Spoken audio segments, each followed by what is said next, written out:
Today on the train wreck, you fit how many people in a Fiero? The kids are all right. DTF and why I'd never survive New York City. Strap in, kids. It's go time.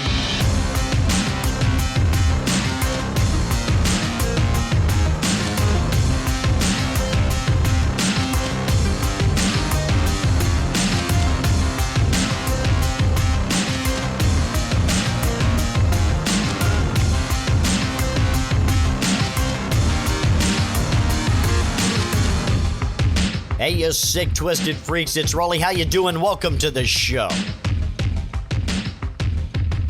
So, I had a bunch of stuff that, was it contagious? Shut up.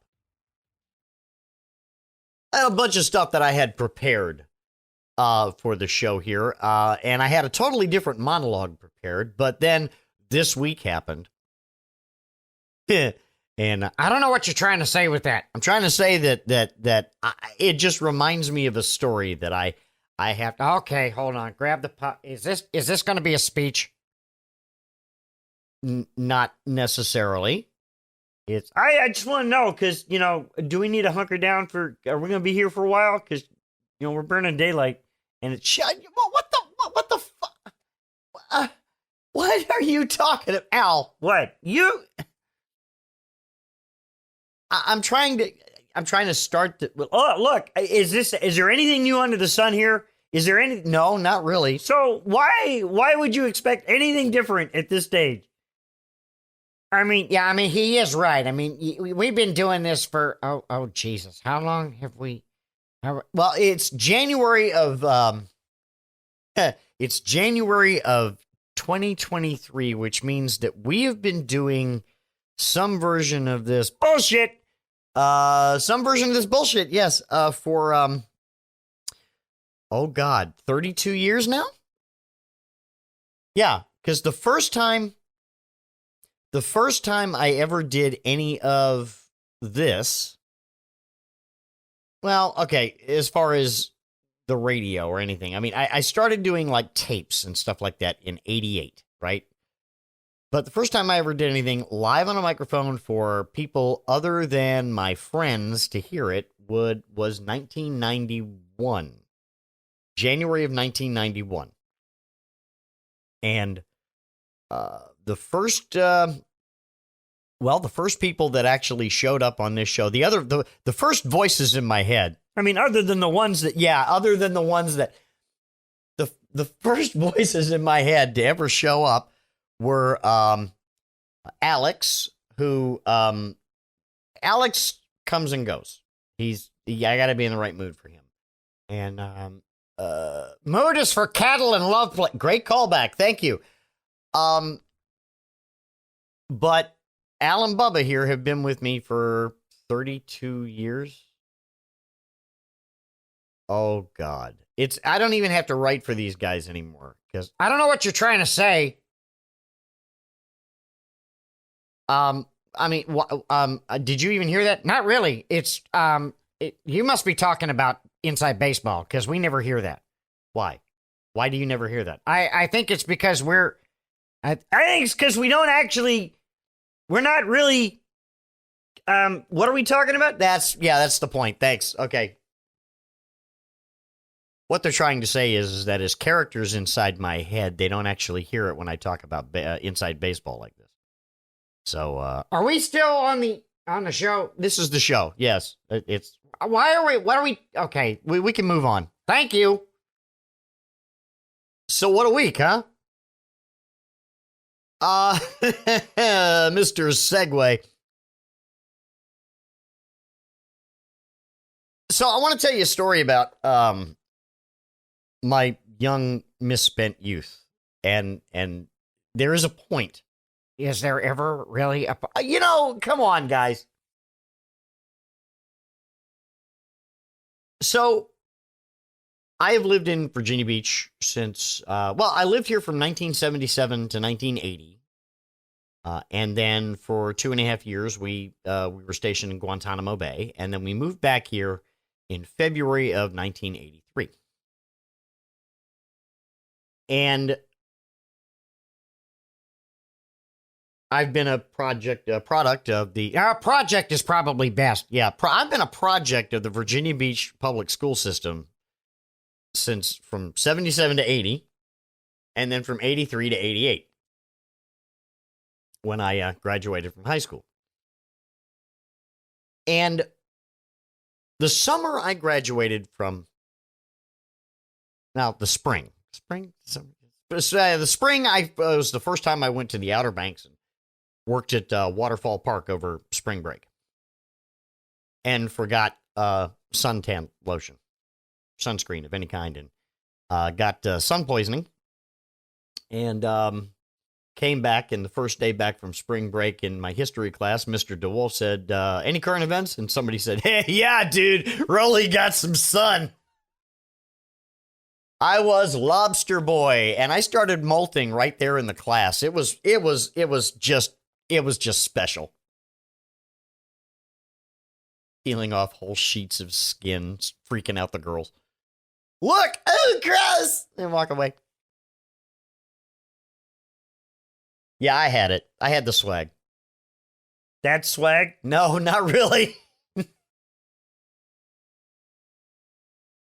So, the summer of 88, one of my best friend at the time was a guy, no lie, his name was Don Johnson. And in the 80s, that was kind of funny. So, and he had a 1986 Pontiac Fiero. Candy apple red. And the 86 was the one that had the 86 had the curved back windows, as opposed to the 84 that I got later in life, which was the 84 was the first year of the Pontiac Fiero, which was all angular and shit. And mine was like fire engine red.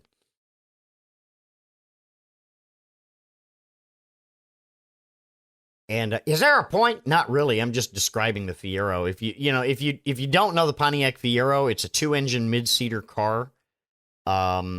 With 2 seats, and this is important because there are only 2 seats. It's a mid-engine car, right?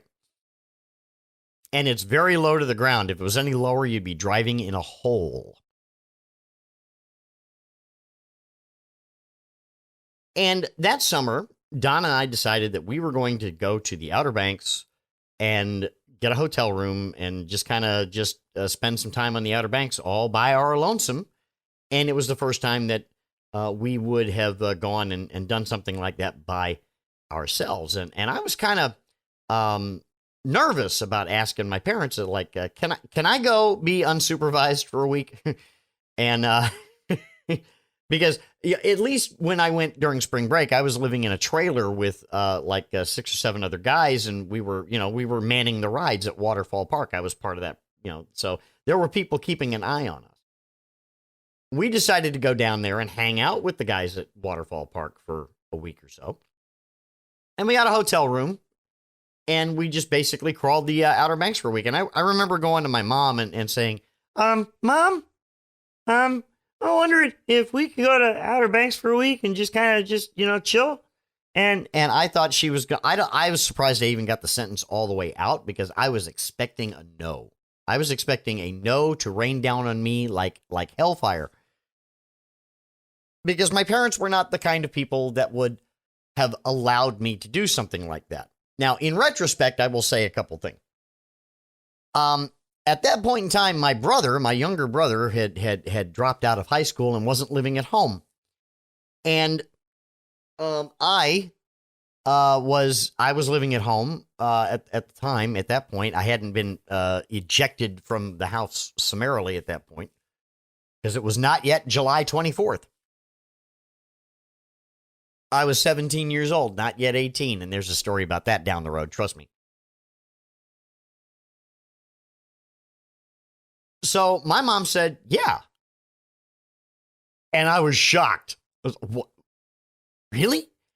And as I said the word really, I remember saying to myself, don't give her a chance to think about it. Just go.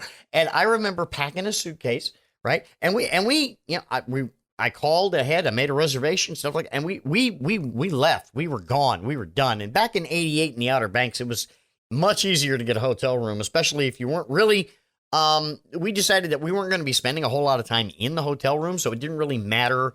Were we looking for amenities? Fuck no. We're 17-year-old kids. We want a bed and a shower, and a place maybe to put our shit.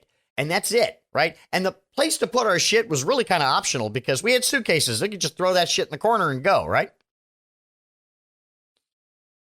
So we went to a place. We got a place. It's called the Carolina Hotel, and it was 1940s Art Deco hotel from years gone by, which is to say that it might have been a rat's nest, but we didn't give a fuck.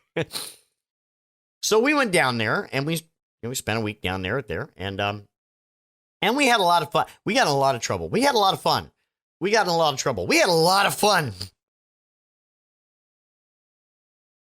And I want to talk to you about one particular evening because Don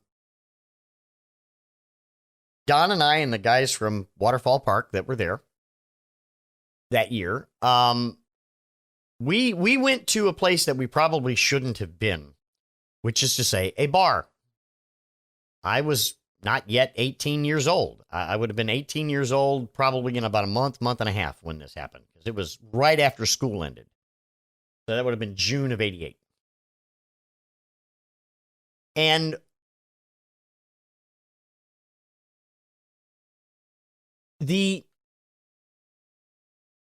as 17, 18, 19-year-old kids are wont to do, we're not fully cooked yet, and we think we're invincible.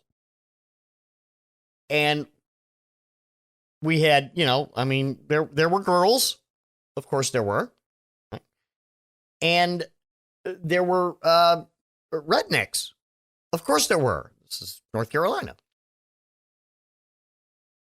And somebody said something they shouldn't have said. What did you say? It wasn't me. I don't believe you. It wasn't me. I still don't believe. I know you don't believe me. It wasn't me. Was it Don? No. Somebody that was part of the folks from the park. I can't remember who it was exactly, but somebody opened their mouth and said something they shouldn't have said, and a fight broke out. And discretion being the better part of valor, we got the hell out. Some of us not the worse for wear.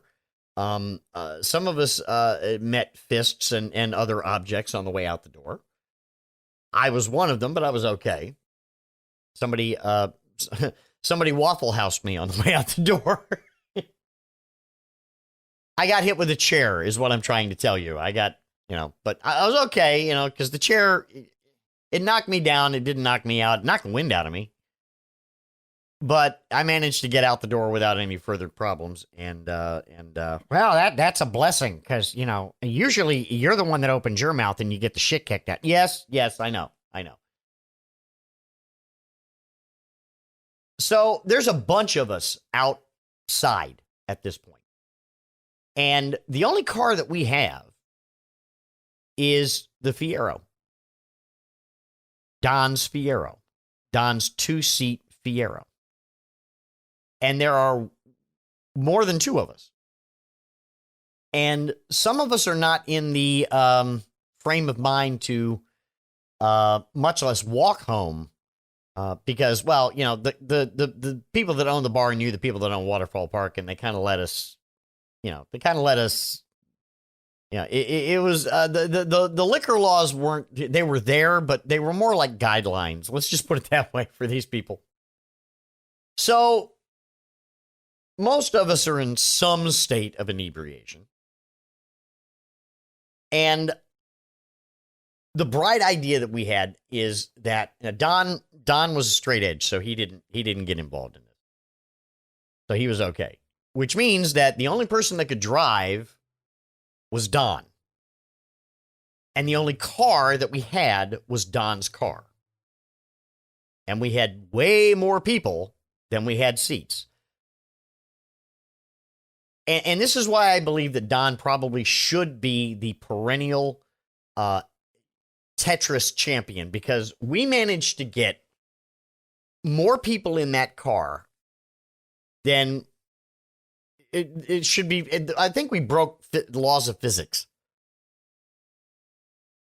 People like two or three people in the seat, the passenger seat, like one or two people kneeling in the wheel well. Okay.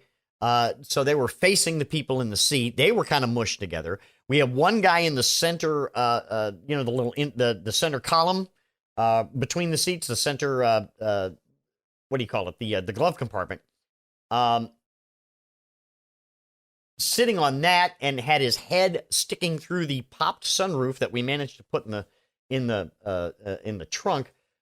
We had a person in the trunk, maybe two, and trunks in Fieros are very small. I could fit in it. And then we had two people on the luggage rack on the back of the car, two or three people on the back of the luggage car. Now, and then like one or two people sitting on the open windows, the car doors, sitting with their feet inside the car, but them holding on for dear life to the sunroof. So they could, so they didn't fall or anything. But we got more people in that car than we had any right to be able to do. Now, the end result is that there were two people in the driver's seat. One person manned the clutch and the accelerator, and one person, clutch and accelerator. Feet, accelerator, clutch, yeah, and then the other person with the brake, right? So. And that took some verbal, clutch, shift, and that was fun. But the end result is that we couldn't get above about 20 miles an hour, nor I think did we want to, because I think we could have left some people back on the pavement. Again, I want to remind you that this is 1988. This is a much different time. Back then, there wasn't the Nags Head, the Outer Banks wasn't as built up as it is today, okay? I would say maybe a third of what is there today was there then. And as a result, there wasn't a whole lot in the way of police. As a matter of fact, there was one police car that went up and down Route 12, and we knew the guy. And we rarely ever saw him in Rodanthe, which is where we were. Which was why it came as a complete shock when the red and blue lights appeared behind us. And, and we had to pull over slowly, because that's all we were doing was slowly. And the officer comes up to the car, and he's looking at us and looking at Don and looking at all the people, and he said, I have to applaud your ingenuity. I remember that. He was very diplomatic. I'm sure he was laughing like a son of a bitch on the inside. I mean, wouldn't you?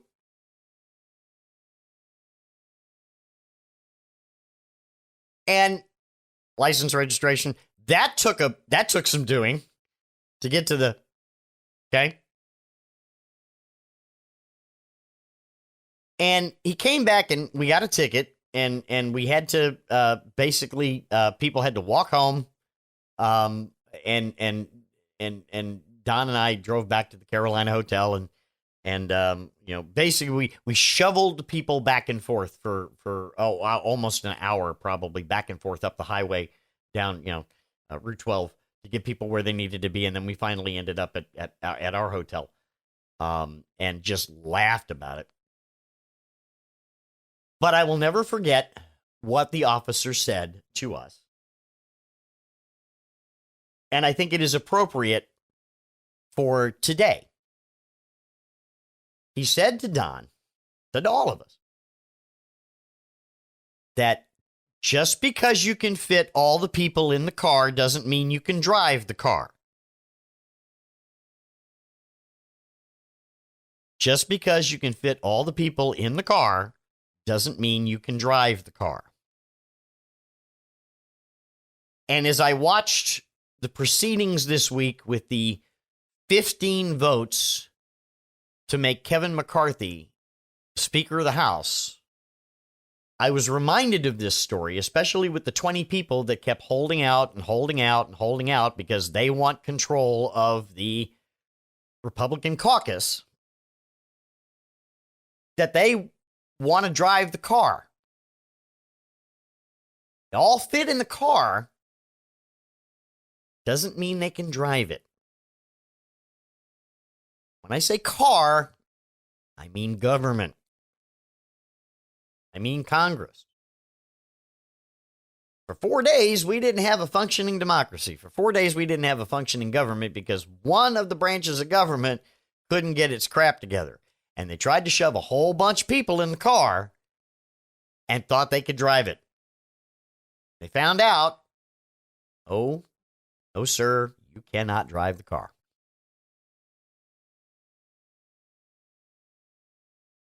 So I want you to think about that over the next 2 years as we watch what is probably going to be one of the most terrifyingly funny processes in the House of Representatives, to watch how they do things and watch what they do.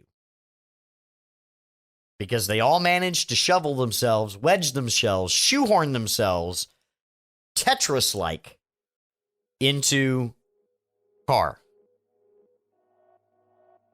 And I don't think they realize yet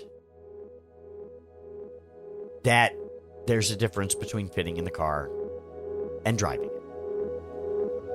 You're listening to Roley.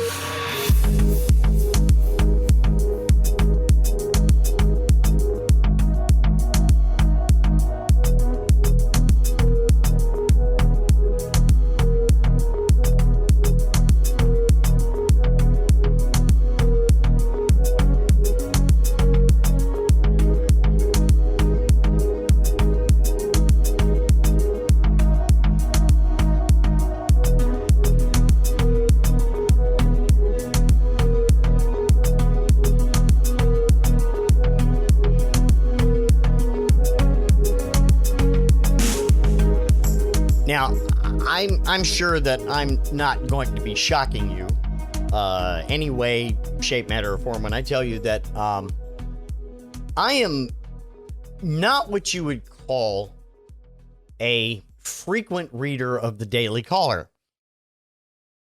I know, right?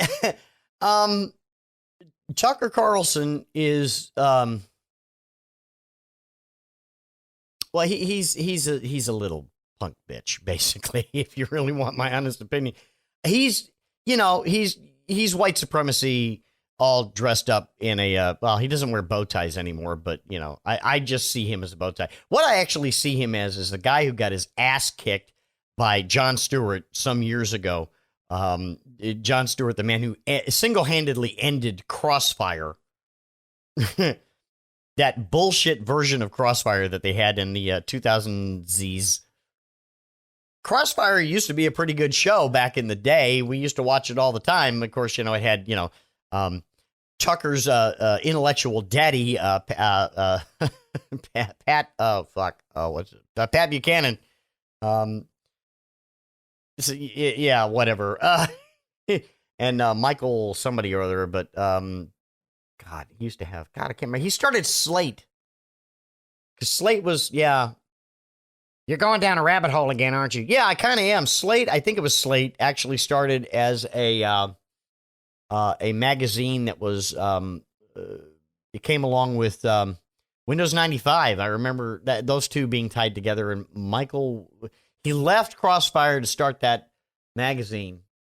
I think that's right. He used to work for the National Review. No, he didn't work for the National Review. Sorry, because that's Buckley. Yes, it's Buckley. Yeah,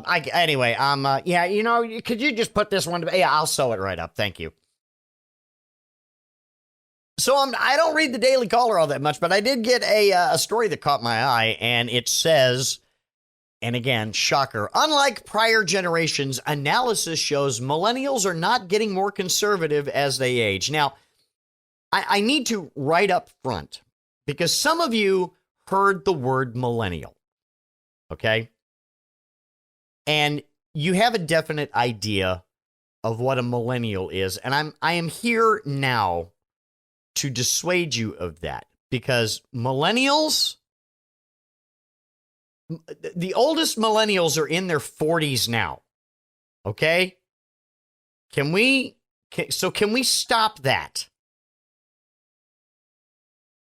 Everybody has this idea of the millennials, with the avocado toast and the thing. Fuck you and fuck you and fuck you. The oldest millennials are in their 40s now. I'm Gen X. I'm kind of mid-range Gen X. I was born in 1970. I think Gen X started in 65, right? And it went from 65 to 80. And millennials went from 1980 to 2000, I think. Millennials, okay, millennial generation was born between, according to this right here, between 81 and 96. And traditionally, voters follow a pattern of being more liberal until they're 35, and then they move towards a more conservative belief as they age. Now, I have this idea that it's not they're changing their mind. They're not really moving so much. It's that culture changes around them. Okay? Mr. We could use a man like Herbert Hoover again. Right? Okay, well, that was hey, people didn't care for Herbert Sherbet. People don't like sherbet. I prefer chocolate. What?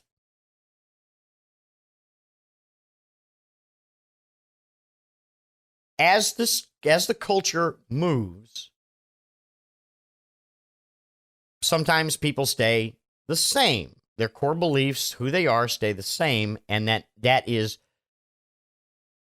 identified as becoming more conservative.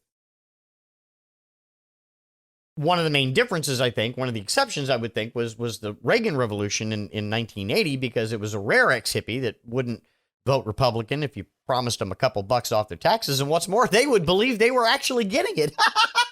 Fuck off. Millennials in the U.S. appeared to be on track to move in that direction towards conservatism until about 30, but then dropped away from it by the time they were 40. That's in the U.S. In England, UK, they never moved towards conservatism and have dropped farther away from it as they age. In the 2022 midterm election, 63% of younger millennials aged 25 to 29 voted for Democrats in the House. And in the 2020 election, 62% voted for Democrats. And they also noted that the youth vote was the highest it had been in decades. Now, compared to my generation, there was an increasingly liberal bent until they hit their early 40s, and then Gen X moves towards conservatism like their older counterparts once they reach 45. Now, at 35, millennials were 15 points less conservative than the boomer and X generations were at the same age. Now, they say here that voting patterns couldn't pinpoint specific events or causes that pushed millennials towards that shift back to the left. However, I would tell you that probably the financial crisis of 2008 would be one of them. Because, again, we beat on millennials and Gen Z mercilessly because, we had it hard. You don't have it hard. Yes, they fucking do. The wages that they earn, the cost of living to make out a decent living and live independently on your own and be able to put money away for retirement, maybe buy a house, a car, things like that. I mean, it's much more difficult for millennials and Gen Z than it was for boomers and X. And society wasn't actively trying to kill them every day. So I want to make sure that we're clear on this. If the general people in power, the conservative movement, okay, which has been, I don't know, I'd say most of my life. Let's think about this. There's from 80 to 92 was Republican, right? And then from 2000 to 2008 was Republican. So that's what? That's 16 years right there. 4 years of Nixon. Yeah.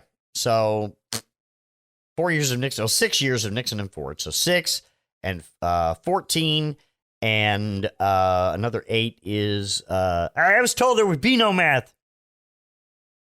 Great Gen X reference right there. Thanks. I just want to help. Yeah, great. You're helping. In the way that you know what? No, I'm not going to even go there. I know what you were going to say, and I've been spayed. Thanks.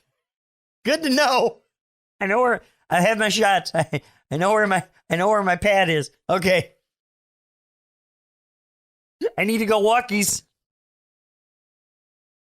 When don't you? I'll get him. Hold on. Come on. Okay.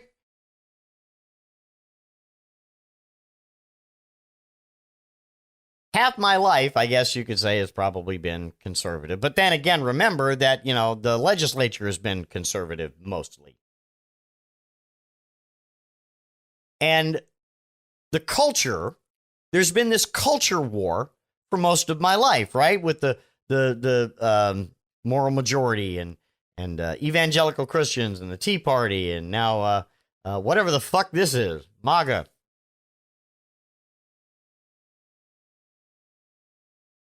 And they all, you know, love white Republican Jesus, which is weird.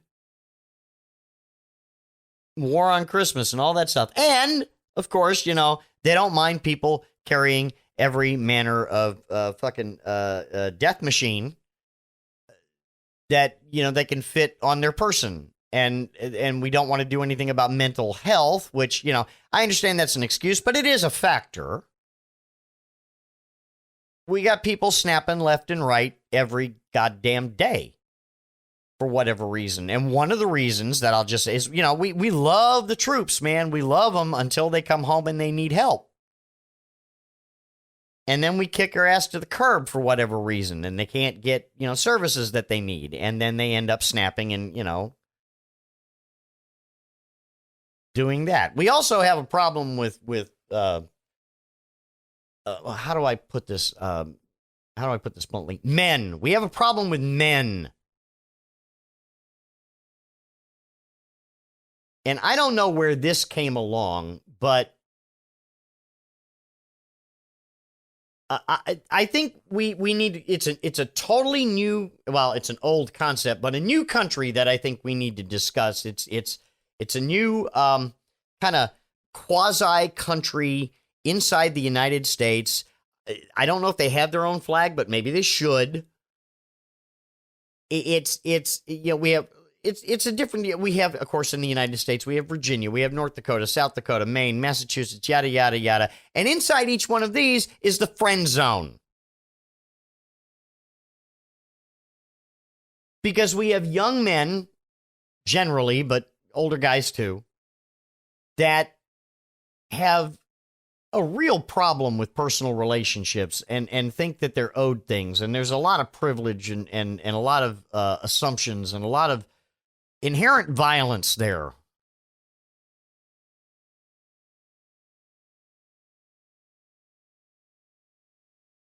And they're the people that decide that, you know, I'll show them when basically they're all losers and they're all sociopaths, they're all psycho. And at some point, they decide that they've had enough, and I'll show them, and they take control of their lives the only way they know how, which is walking into a classroom and mowing 30 people down, or whatever, or walking into a sorority house and mowing people down with a gun, or any one of a number of things. But they're all fucking psycho dudes that think they're owed, for lack of a better term, to power, prestige, and pussy. And no one is guaranteed any of those things. You earn them. And some of us do not ever earn them. Trust me on this. And I know this because I was one of those people. Okay? It's very easy to buy into the hype, to drink the Kool-Aid when you're a young man, especially in the 80s and 90s. Even today with the hustle culture, which is kind of it's a watered down version of what we're calling this, where we believe that, just because we do all of these things, we work for it. And when we find out that the hustle culture is a sham and that no one's guaranteed a fucking thing, then they get angry.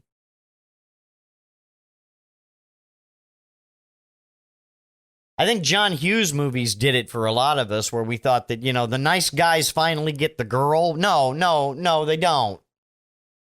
And it's very disillusioning when you find out that, the nice guy that you think you are doesn't get the girl, so you get angry and you decide to take action, and that's when you find out the truth about yourself is that you're not a nice guy, but you don't want to admit that. So you walk into the sorority house and mow down a bunch of people. Because I of course, I'll show them I'm the nicest guy. I'm the nicest guy with a semi-automatic weapon you've ever met.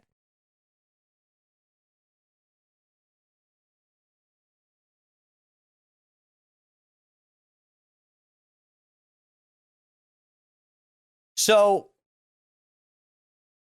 the culture for 40 years has been, this is what it's been. It's corporate welfare for them and rugged individualism for us, except it doesn't work, and you'll never get a shot at the table, and you'll never get the girl, and and all of that, right? And at some point, the more even-keeled, put-together people realize that it's all a ride, and that you learn a different way of dealing with things, and then that's the day you become a man, son of a bitch. Trust me. When you actually figure out that this isn't the way it's supposed to work, this is somebody's idea of a joke. The real world works differently. This is not a John Hughes movie.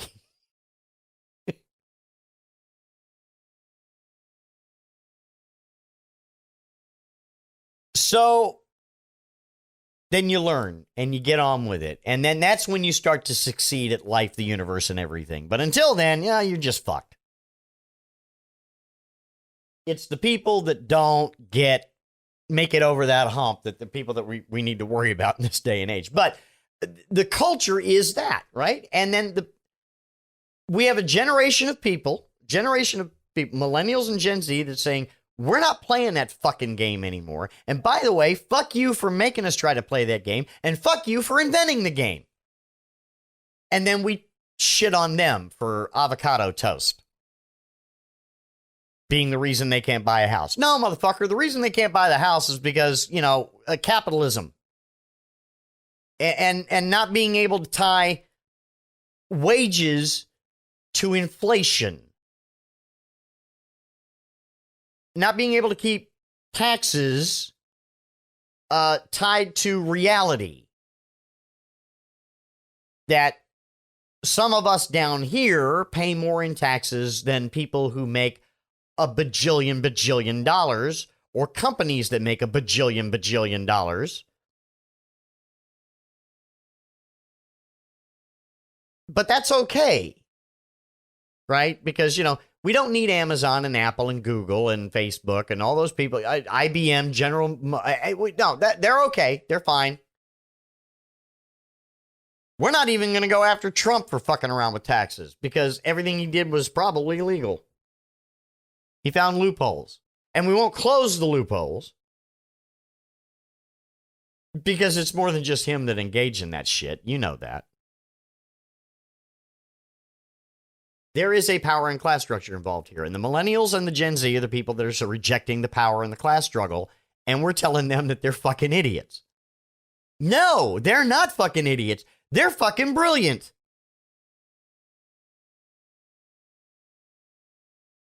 And I want you to know, if you don't, I need you to come close to the speaker now, your audio device of choice, and I want you to hear my words.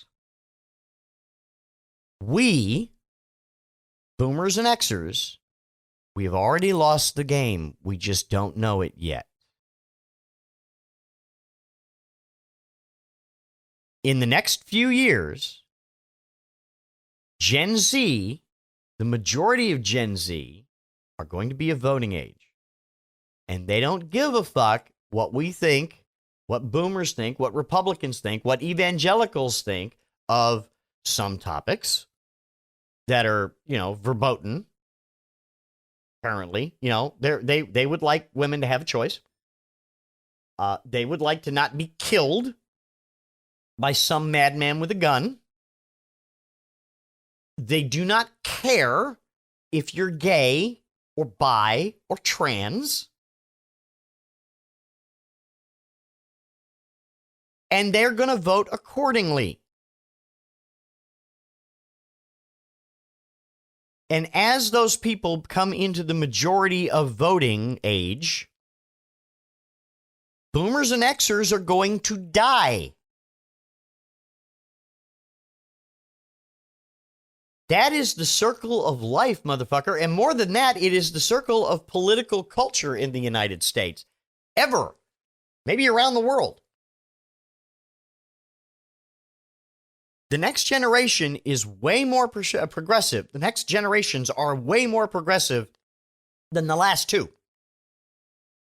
That is the pendulum swinging back.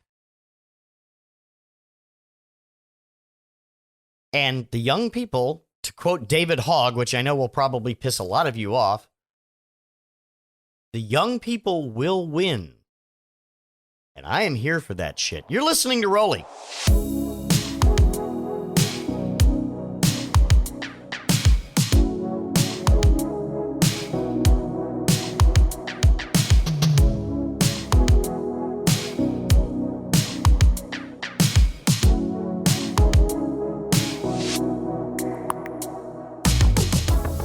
Hey, came across a Death Taxes Florida story that got my attention here. Dateline, Poinciana, Florida. 2 people in Florida were arrested after one of them made a 911 call to get help with moving their belongings from a home they were burglarizing. Deputies responded to a home Saturday after a 911 call was made, but nobody spoke, the Polk County Sheriff's Office said.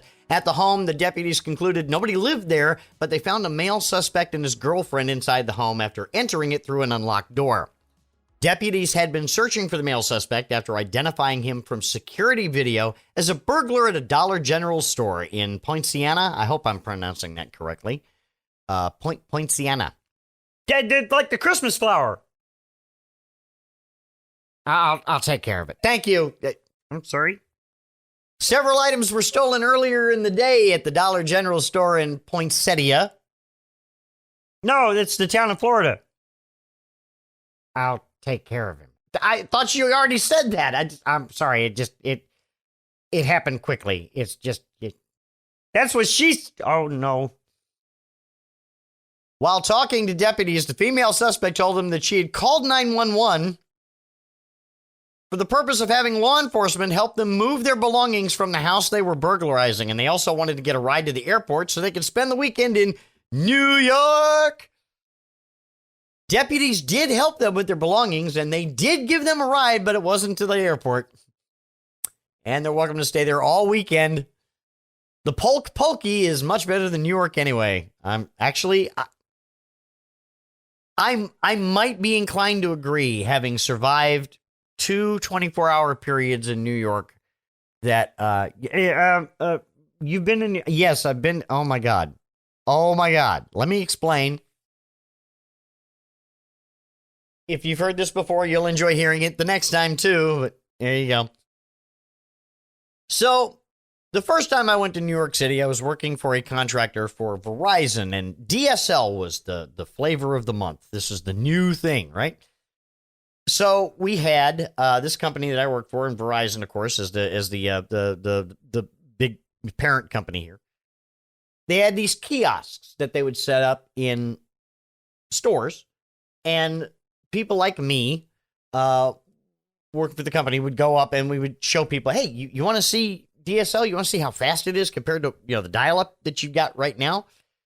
And people would come along and do that, and we could take signups for them. So yeah, I was the annoying Cox Cable guy, right? Hey, can I ask you a question? Hey, can I ask you a question? I've got Cox Cable, sir, because Fios isn't in my area, because if they were, I wouldn't want. Go away. So anyway,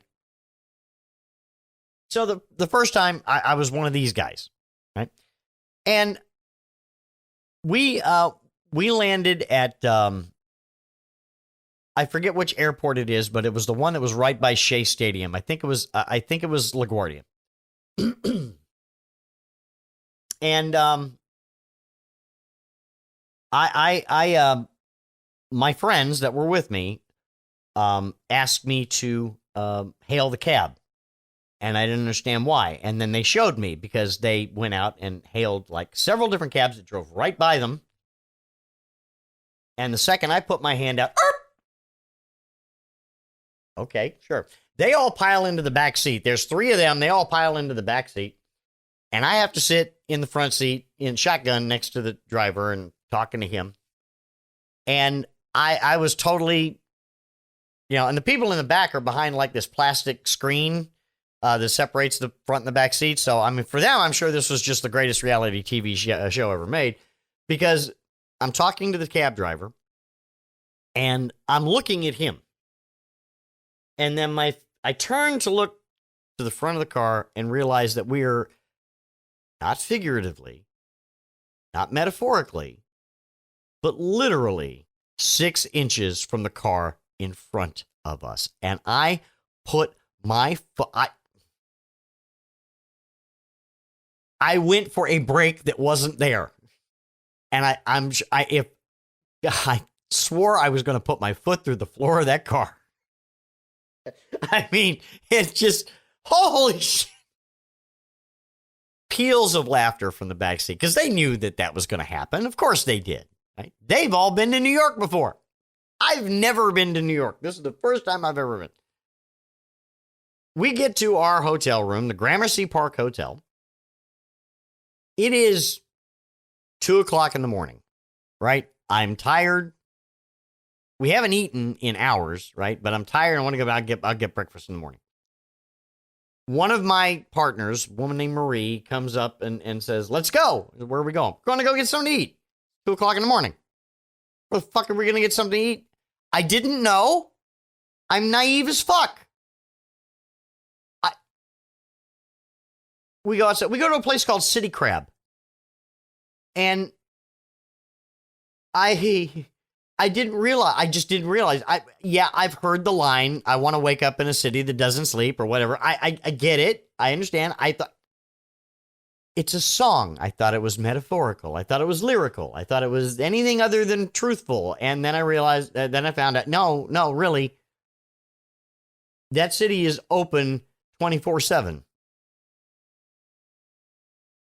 We eat, go back to the hotel, and that is when I realized that I'm not on the ground floor of the building. I'm not in any lower floor of the building. I'm up a ways. I'm on, I think I was on like maybe the 9th floor. And I realized that there is a sound floor under which there is a threshold under which the noise is not going to drop below. All right. I'm high up enough that, I mean, if I'm living in, say, Virginia Beach and I'm on the 9th floor of a hotel, I'm not even sure that I'm going to hear the waves of the beach in front of, behind me. Okay? There is a certain level of noise in New York City that I guess you're just going to have to get used to. And I'm used to noise. I mean, jets fly over my house all the time, right? So what do you want, Batman? Come on. Yeah.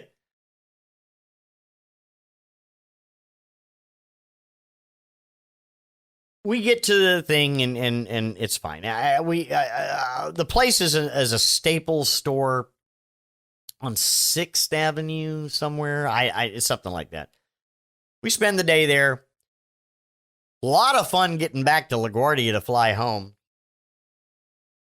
But one of the lasting memories that I have is, and I couldn't tell you what bridge it was we crossed to get into the city. I mean, the island, right? Manhattan or whatever. All I can tell you is that it was at night, and the buildings on the Manhattan side of the bridge were dark. I'm assuming they were office buildings, and no, those aren't open, but it was basically, they were black glass, dark, and when we crossed this bridge and went into the city itself, and these buildings on either side of the bridge were dark, for that moment, it was like being swallowed by Manhattan. Now, you've heard of like the old drive-in 1950s science movie classics, like, the alligator that ate Manhattan or whatever. No, this was at Manhattan eating us. It was, and that will stay with me. Just going into this inky black darkness, right? Coming out the other side, maybe, and it wasn't a long period of time, but it just has stayed with me ever since. I just got swallowed by New York. And shit out the other side. Yeah, pretty much. The second time we went to New York was a couple years ago, 2018, January 2018, the week before my son had his accident.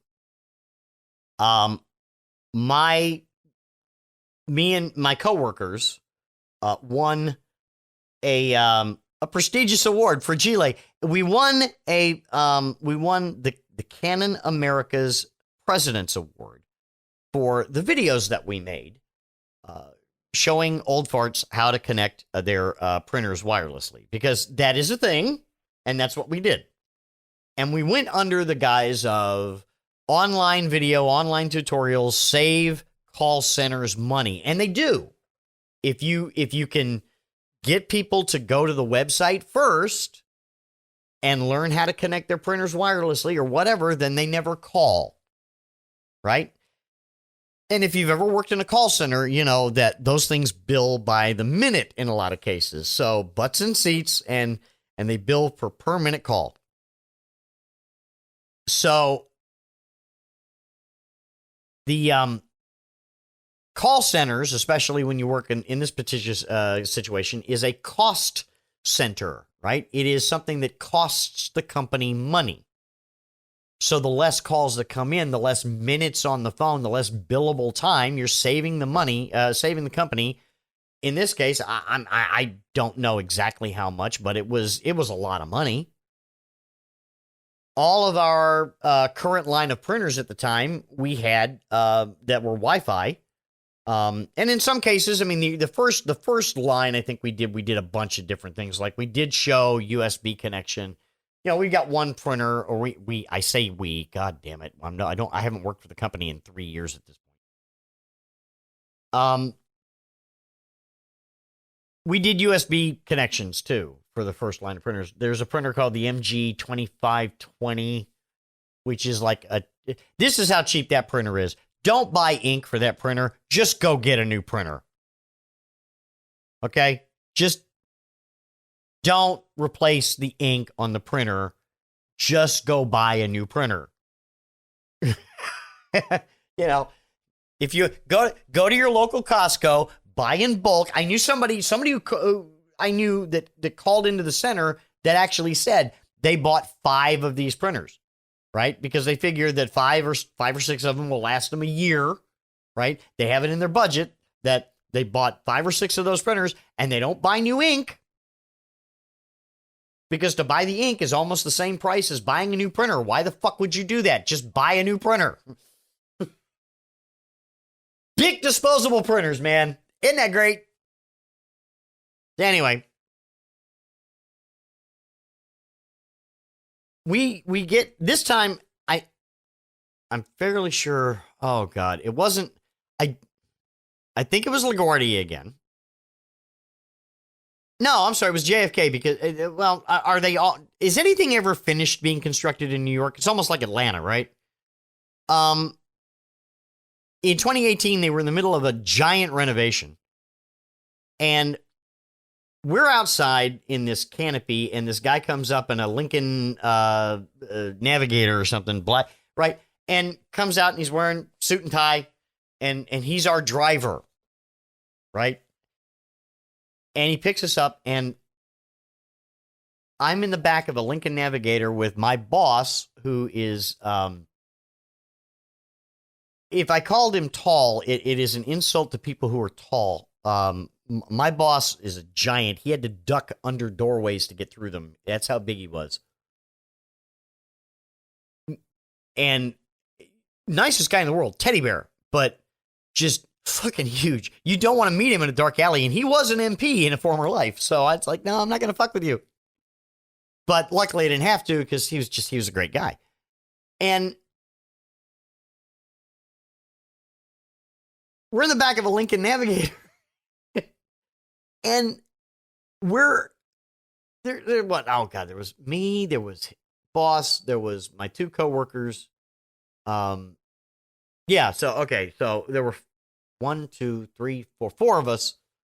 In the car with the driver, and we're going to Long Island on this one. We're going to Melville, New York, which is the headquarters of Canon USA. And to do that, I believe you have to take the Long Island Expressway. I think that was what it was called. Right? And people who drive in New York City are psycho. I'm sure there's some sort of code, understood, unwritten, understand. You know, I get it as far as that's concerned, but I don't know how you people drive in New York City and not cause minimum 75 car pileups. I don't get it. Explain it to me. You motherfuckers are crazy. This guy driving the car, Anthony,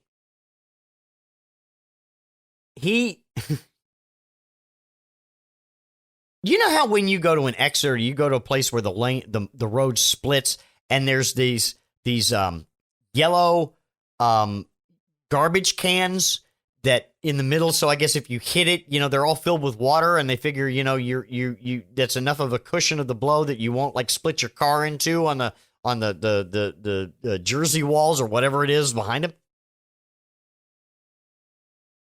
This guy started to go right. And at the last possible minute, he jerked the car back to the left. I am now in a fetal position, hanging off the oh shit handle in the back of the Lincoln Navigator. I'm not screaming because I can't. I'm literally just locked up in fear for my life. It's like, am I going to survive this drive? And we had to do it twice. I end up at a Holiday Inn, very nice Holiday Inn, by the way. We go to the dinner. We get the award. Come home. Following morning, we're back in the car. We go back, the Lincoln Navigator. We go back to airport in question. I believe I now understand where the depot to this day, I can't remember what airport it was. It's either LaGuardia or JFK. So just work with me on that one, okay? Dirty.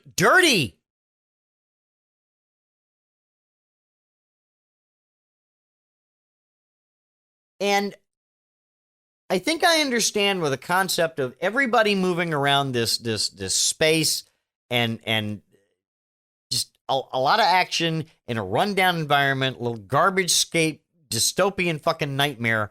And all I could think of was Men in Black. I mean, I'm sorry. That was the thing I was thinking of, watching all these people come through the terminal in this dirty ass terminal. And when I say dirty, the part of the terminal I was in, I'd look around, there were stains on the walls everywhere. And I wasn't sure were these organic? Did a man make these stains? And how did they get them so high on the wall? And did they wipe after? That's what they looked like to me. And I was in Newark Airport in 1983 during a garbage strike. And this was the this was the worst fucking thing I've ever seen in my life. What did I think of the Jersey? I thought it was Beirut because Beirut was going on. Have you ever seen pictures of 1983 Beirut downtown? You know, was there a Beirut? Well, parts of one. Bombed out, burned down buildings, skeletal remains of buildings, things like that. You know, not even really roads, just dirt. At this point, everything's been bombed into submission. Yeah, that's what Newark Airport looked like to me in 1983 during a garbage strike. And that's what this New York airport looked like to me. It wasn't even that it looked like a war zone. It was just nasty.